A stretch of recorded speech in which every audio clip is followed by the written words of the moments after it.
আমি আপনার প্রশ্নের জবাব দিয়েছি কি না স্যার, কিন্তু জন্মানোর উপর তো তার অধিকার নেই। আপনি YouTube influencer, million million follower আছে। সরিয়ে দিয়েছে কেন? আমি বললাম ভাই টিকটকার আমার শত্রুতা, কিন্তু তার জন্য বেশি মুশকিল হবে তাই না, যে খ্রিস্টান হবে তার জন্য। আপনার যে টাকা আসে কি ইউটিউব থেকে?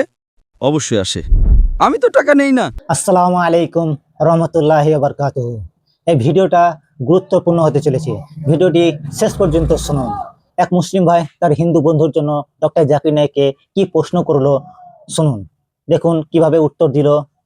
অনেক গুরুত্বপূর্ণ প্রশ্ন, ভিডিওটা শেষ পর্যন্ত দেখবেন ইনশাআল্লাহ। আসসালামু আলাইকুম, চলুন দেরি না করে ভিডিওটা শুরু করা যাক। আসসালামু আলাইকুম, আমার নাম আব্দুল বাসিত রিন্দ।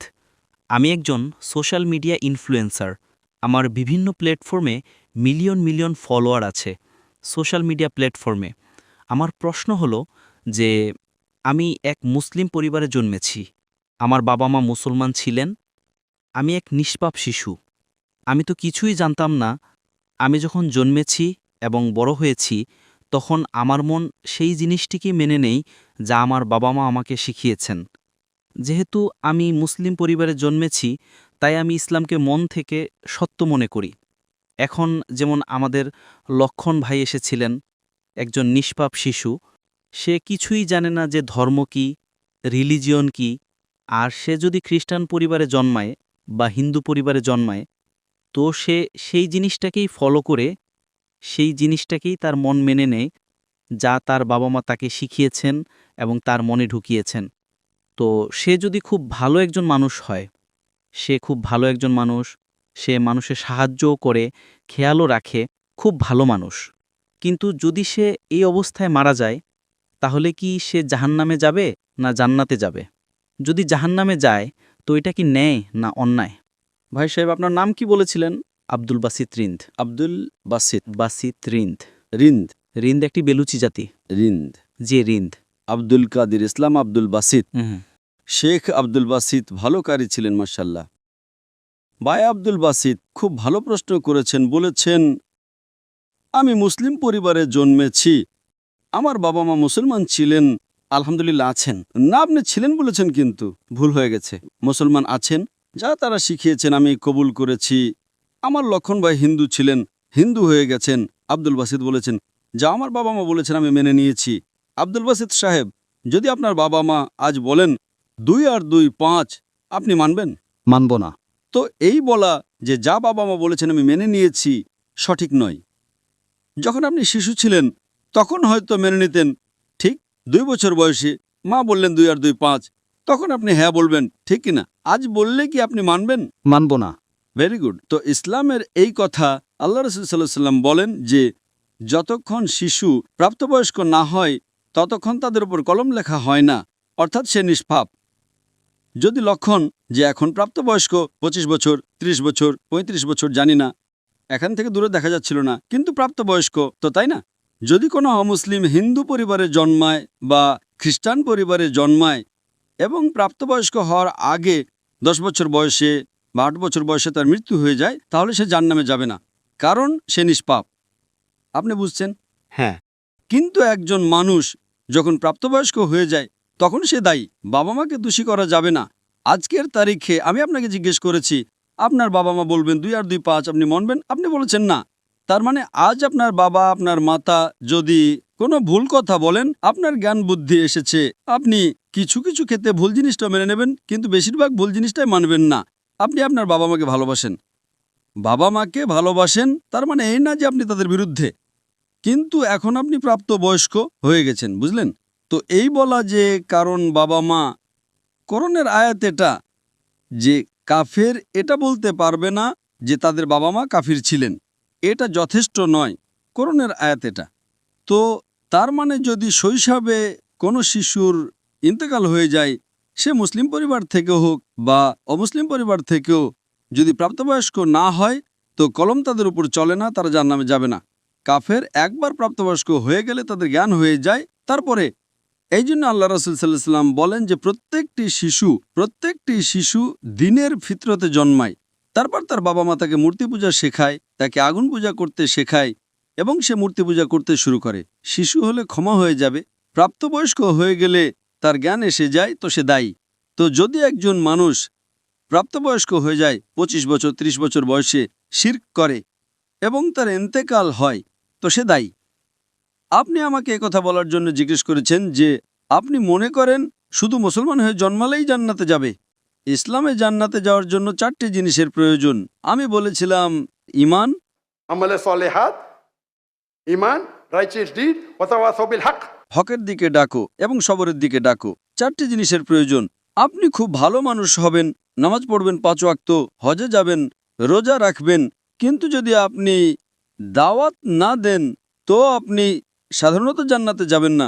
আল্লাহ সুবহানাহু ওয়া তাআলা আপনাকে মাফ করতে চান এবং জান্নাতে দিতে চাইলে সেটা আল্লাহর ইচ্ছা, তিনি দিতে পারেন, কিন্তু সাধারণত আপনি জান্নাতে যাবেন না। একইভাবে অনেক অমুসলিম মুসলমান হচ্ছে লাখো লাখো সংখ্যায়। আপনি বুঝছেন তো, লাখো লাখো সংখ্যায় অমুসলিম ইসলাম কবুল করছে, তারা জান্নাতে যাবে কি না? হ্যাঁ, যাবে কি না? অবশ্যই যাবে। আর একজন মানুষ আজ যদি ইসলাম কবুল করে, আল্লাহ রাসূল সাল্লাল্লাহু আলাইহি সাল্লাম বলেন তার সব গুনাহ মাফ। আমার চেয়ে আপনার চেয়ে ভালো হবে, তাই না? আমরা যতই ভালো হই ছোটখাটো গুনাহ তো করি। তো এই বলা, তো এটা আল্লাহ সুবহানাহু ওয়া তাআলার হিকমত। لا إكراه في الدين আমাদের দিনে কোনো জোরজবস্তি নেই। আপনি বলবেন না, কিন্তু চান্স আছে যে সে অমুসলিম হয়তো জন্মেছে, তো ইসলাম করার চান্স কম। একদম সঠিক, কম। মুসলমান হওয়ার পরেও আজকের অবস্থা দেখে কি মনে হয় যে আমরা জান্নাতে যাব? সে মহিলা কি বলছিল যে শিশুকামিতা করে জান্নাতে যাবে? আপনার কি মনে হয়? সেটা তো আমাদের ইসলামিক শিক্ষায় নেই, একদমই না। কিন্তু জান্নাতে যাবে কি? সে মুসলমান যদি নিজেকে মুসলমান বলে আর পেডোফিলিয়া করে, জান্নাতে যাবে? একদম না। যদি সেই মহিলা সঠিক হয় যে পেডোফিলিয়া আছে, তো তার প্রথম অংশ ভুল, সে মুসলমানই নয়। হ্যাঁ, নাম হবে, কালিমা পড়বে, কিন্তু এটা বলা যে আমরা দিনই, এটা ভুল। যদি সে ক্ষমা প্রার্থনা করে, আল্লাহ তাকে মাফ করতে পারেন যে কোনো গুনাহ, কিন্তু এটা বলা যে ইসলামিক নামের মুসলমান হবে বা অনুশীলনকারী মুসলমান হবে। তো আমাদের ভুল বোঝাবুঝি আছে যে মুসলমান পরিবারে জন্মালো তো জান্নাতের টিকিট পেয়ে গেল, এটা আমাদের ভুল বোঝাবুঝি। আমি নিজেও জিহাদ করছি, আমিও জানি না আমার জান্নাতের টিকিট আছে কিনা, এজন্য আমি মেহনত করি, রাত জাগি, দোয়া করে আল্লাহ তাআলা কবুল করুন। আল্লাহ রাসূল সাল্লাল্লাহু আলাইহি সাল্লাম প্রতিদিন 70 বার ইস্তেগফার করতেন। কতবার? 70 বার। আল্লাহ রাসূল পৃথিবীর সবচেয়ে সেরা মানুষ, সবচেয়ে বেশি মুসলমান 70 বার ইস্তেগফার করতেন। বলতেন যে আমার রব যে আমাকে এত নিয়ামত দেয়, আমি যা কিছু করি মাফ করে, আমি যদি ইস্তেগফার না করি তো কে করবে? তো এটা আজকের আমাদের সমাজে ভুল বোঝাবুঝি আছে যে আমরা মুসলমান তো ব্যাস জান্নাতের টিকিট পেয়ে গেলাম। আমরা দোয়া করি আল্লাহ তাআলা আমাদের মাফ করুন। তো আল্লাহ সুবহানাহু ওয়া তাআলা যদি কোনো অমুসলিম জন্মায় এবং প্রাপ্তবয়স্ক হওয়ার আগে মারা যায় তো সে জাহান্নামে যাবে না। প্রাপ্তবয়স্ক হওয়ার পর তার ভুল আছে, সে দায়ী। যেভাবে আপনি বলেন 2 আর 2 5 আমি মানব না, তো সে কেন মানবে যে মূর্তি পূজা ভুল? আপনি বুঝছেন, কারণ আল্লাহ সুবহানাহু ওয়া তাআলা আমাদের সৃষ্টিকর্তা, আমাদের মালিক, তিনি এত নিয়ামত দিয়েছেন আমাদের, আমরা তার শুকরিয়া আদায় করতে পারি না। গণিতে ভুল করা কি একটু গুনাহ? যদি কোনো মুসলমান 2 আর 2 5 বলে জান্নাতে যাবে? আপনি বলবেন ভাই জ্ঞান নেই, গণিতে দুর্বল, ঠিক কিনা? আপনি তো তাকে মারতে পারবেন না, তাই না? পারবেন না। তো কে বড় গুনাহগার, 2 আর 2 5 বলা লোক নাকি যে মূর্তি পূজা করে? মূর্তি পূজা অবশ্যই। আল্লাহ আমাদের এত নিয়ামত দিয়েছেন, তাই না? আমরা আল্লাহর শুকরিয়া আদায় করি। কত লোক শুকরিয়া আদায় করে যে আল্লাহ আমাদের এত ভালো ঘর দিয়েছেন, এত ভালো পোশাক দিয়েছেন, এত ভালো গাড়ি দিয়েছেন, খাবার দিয়েছেন। আমরা কতবার শুকরিয়া আদায় করি পানি পান করার জন্য। যদি কিছুদিনের জন্য 2-3 সপ্তাহের জন্য পানি না পাই মারা যাব, কতবার শুকরিয়া আদায় করি? আমি জিজ্ঞেস করতে চাই এই বিশাল মজমা থেকে কত লোক আল্লাহর শুকরিয়া আদায় করেছে যে তিনি আমাদের শ্বাস অক্সিজেন দিচ্ছেন? কত লোক আল্লাহর শুকরিয়া আদায় করেছে? হাত উপরে করো। শ্বাস প্রশ্বাসের জন্য, পানির জন্য নয়। যে আল্লাহ তাআলা আমাদের বাতাস দিচ্ছেন যাতে আমরা বাঁচতে পারি, আধা ঘন্টার জন্য আমরা বাতাস না পেলে মারা যাব। কত লোক আল্লাহর শুকরিয়া আদায় করেছে শ্বাস প্রশ্বাসের জন্য? 4-5%। মাশাআল্লাহ, আপনি হয়তো আমার লেকচার শুনেছেন। আপনি লেকচার শুনেছিলেন জীবনের উদ্দেশ্য কি? কত লোক আমার লেকচার শুনেছে আজকের আগে? জীবনের উদ্দেশ্য কি? হাত উপরে করো। মাশাআল্লাহ, তার চেয়ে বেশি সংখ্যা। মানে আপনি যদি লেকচার শুনে থাকেন তো লেকচার আমি এটাই বলি, এখানে একটু সময়ের অভাব ছিল তাই লেকচারের পর আমি বলছি আমি যে শ্বাস নেই তার তো শুকরিয়া আদায় করা উচিত। তো আমরা কত অকৃতজ্ঞ। আল্লাহ তাআলা বলেন, যখন আল্লাহ তাআলা আপনার সব মুশকিল দূর করে দেন আপনি আল্লাহকে ভুলে যান, মুশকিল এলে আবার আল্লাহকে স্মরণ করেন। তো আপনার প্রশ্ন সম্পর্কে, যদি একজন অমুসলিম প্রাপ্তবয়স্ক হয়ে যায়, হওয়ার পর তার ক্ষমা নেই, হওয়ার আগে ক্ষমা আছে। স্যার, আমি ভাগ্যবান যে আমি মুসলিম পরিবারে জন্মেছি, কিন্তু তুলনামূলকভাবে যদি কেউ খ্রিস্টান পরিবারে জন্মায়, তো এটা তো তার ভুল নয় যে সে ওই পরিবারে জন্মেছে, তার জন্য তো বেশি মুশকিল হবে, তাই না? ভাই সাহেব, আপনি আমার প্রশ্নের জবাব শুনেছেন কি শোনেননি? হ্যাঁ, অবশ্যই শুনেছি। আমি এর জবাব দিয়েছি কি না? স্যার, কিন্তু জন্মানোর উপর তো তার অধিকার নেই। সে মুসলিমও হতে পারে এবং অমুসলিমও হতে পারে। আপনি আমার জবাব শুনেছেন কি শোনেননি? শুনেছি, অবশ্যই। আমি আপনার প্রশ্নের জবাব দিয়েছি কি না? দিয়েছেন, অবশ্যই। তো দিয়েছি, তো আবার কেন পুনরাবৃত্তি করছেন? আমি স্পষ্ট বলে দিয়েছি, মুসলিম পরিবারে জন্মানো জান্নাতের টিকিট নয় এবং অমুসলিম পরিবারে জন্মানো জাহান্নামের টিকিট নয়। কিন্তু তার জন্য বেশি মুশকিল হবে, তাই না, যে খ্রিস্টান হবে তার জন্য। আপনার মনে হয় ভুল বুঝাবুঝি আছে যে আমি শতভাগ জান্নাতে যাব। আমি কষ্ট কেন করছি, কেন আমি দুনিয়াভর ঘুরছি, কেন আল্লাহ রসুল বলেন যে লা ইলাহা ইল্লাল্লাহ মুহাম্মাদুর রাসূলুল্লাহ, সে জান্নাতে যাবে, কিন্তু কালিমার উপর আমল তো করতে হবে। আমরা যে মুসলমানদের অবস্থা দেখছি, আমার তো মনে হয় না। একদম না, একদম না। আপনি আমার জবাব বুঝছেন? আমি বুঝছি, অবশ্যই। আমরা 25%, 2 বিলিয়ন কত আরব হয়? 2 আরব। আরব তো অনেক এখানে। তো এটা আমাদের ভুল বুঝাবুঝি। আমরা ভুল বুঝাবুঝি শিকার যে আমরা জান্নাতে যাব। আমরা বলি ইনশাল্লাহ আল্লাহ আমাদের গুনাহ ক্ষমা করবে, তো ইনশাল্লাহ জান্নাতে যাব। তো এটা আল্লাহ সুবহানাহু ওয়া তাআলা বলেন কোরআনে, কোনো কাফের আল্লাহর ন্যায় বিচারকে অস্বীকার করবে না। এটা বলবে না যে আমার সাথে অন্যায় হয়েছে যেভাবে আপনি বলছেন। সে বলবে আল্লাহ তাআলা আমাকে আরও একটি সুযোগ দিন। আল্লাহ বলবেন সময় শেষ, এই দুনিয়াতে অনেক সুযোগ দিয়েছি। ঠিক তাই না? অনেক লেকচার মিলেছে, হয়তো জাকির নায়েকের লেকচার শুনেছে। এখন লক্ষণ আমার লেকচার শোনার পর মূর্তি পূজা করবে, আপনি তাকে দোষী করবেন কি না? অবশ্যই আপনি যুক্তিক বলেছেন যে যদি সে আখেরাতে বলে আল্লাহ তাআলা আমার জানা ছিল না যে মূর্তি পূজা ভুল, আরে আমি তো স্বামী প্রভুপাদের কথা মেনেছি, ও ডক্টর জাকির নায়েকের কথা মানেনি, ফেসে যাবে কি না? আর হয়তো আপনি জানেন না ডক্টর জাকির নায়েকের কথা আজকের তারিখে কোটি কোটি অমুসলিম শুনে, কোটি কোটি। সুবহানাল্লাহ, আলহামদুলিল্লাহ। তো যদি আমার কথা আমি বলি যে আমি খুব মহান, আমি ছোটখাটো একজন দায়ী, আল্লাহকে বলি, তো আমাদের এই কর্তব্য যে কোনো অমুসলিমকে পাই তাকে বলো আপনি কত অমুসলিমকে দাওয়াত দিয়েছেন, আপনি ইউটিউব ইনফ্লুয়েন্সার। আমি আপনার ব্যক্তিগত জীবনে যেতে চাই না। ইউটিউব ইনফ্লুয়েন্সার ভালো হয়, খারাপও হয়, ইসলামিকও হয়, গায়ের ইসলামিকও হয়। আমারও ইউটিউবারদের সাথে চ্যাট হয়েছিল, পডকাস্ট, ঠিক তাই না? তো এই জিনিস যে আপনার দেখা উচিত। আপনি ইউটিউবার, আমিও ইউটিউব ইনফ্লুয়েন্সার। আপনার কত মিলিয়ন আছে ফেসবুকে? टिकटॉक पे 3.7 मिलियन है। টিকটক তো আমাকে ব্যান করে দিয়েছে, কারণ আমি আমার চীনা ভাইদের পক্ষ থেকে কি করেছি, আমাকে ব্যান করে দিয়েছে। তো এক মোটে গভর্নরের ছেলে, আমার ছেলে পরশু আমার ভিডিও নিয়েছে, পডকাস্ট নিয়েছে, বলল আব্বা 1.5 মিলিয়ন পৌঁছে গেছে, মর্নিংয়ে আউট। বলল আরে সরিয়ে দিয়েছে কেন? আমি বললাম ভাই টিকটক আর আমার শত্রুতা, আমার টিকটকের সাথে শত্রুতা নেই, টিকটকের আমার সাথে শত্রুতা আছে। আপনি বুঝলেন তাই না? আপনার 1.5 মিলিয়ন কয়েক ঘন্টার মধ্যে, তাদের ছেলের 1.5 মিলিয়ন টিকটকে ফলোয়ার অনেক, কিন্তু ভিডিও সরিয়ে দিয়েছে। যারা উইঘুর মুসলিম তাতে সমর্থন করেছি, আপনিও সমর্থন করবেন, আপনাকেও ব্যান করে দেবে। তো সামলে থেকো। আপনি বুঝলেন তাই না? অবশ্যই। আচ্ছা, আমি তো টিকটকের নই। আপনার ফেসবুকে কত ইনফ্লুয়েন্সার আছে, কত ফলোয়ার আছে? ফেসবুকে প্রায় 1.5 লাখ হতে চলেছে। 1.5 লাখ হতে চলেছে। আমার এখনই 24 মিলিয়ন হয়েছে 2 দিন আগে, আলহামদুলিল্লাহ। 24 মিলিয়ন। তো আমিও সোশ্যাল মিডিয়া ইনফ্লুয়েন্সার, তাই না? অবশ্যই। আপনার ইউটিউবে কত? ইউটিউবে 265,000। 265,000, মাশাআল্লাহ। আমার 4 মিলিয়ন এখনই হয়ে গেছে 2 দিন আগে। মাশাআল্লাহ। আমিও ইউটিউব ইনফ্লুয়েন্সার, তাই না? অবশ্যই। তো আমার পেশা হলো YouTube influencer, Facebook influencer, social media influencer, lecture influencer, মানুষকে আল্লাহর দিকে প্রভাবিত করা, ঠিক কি না? অবশ্যই। এখন আপনার ইউটিউব ইনফ্লুয়েন্সার হওয়ার বিষয়টা কি? Influencing towards what? Blogging. Blogging.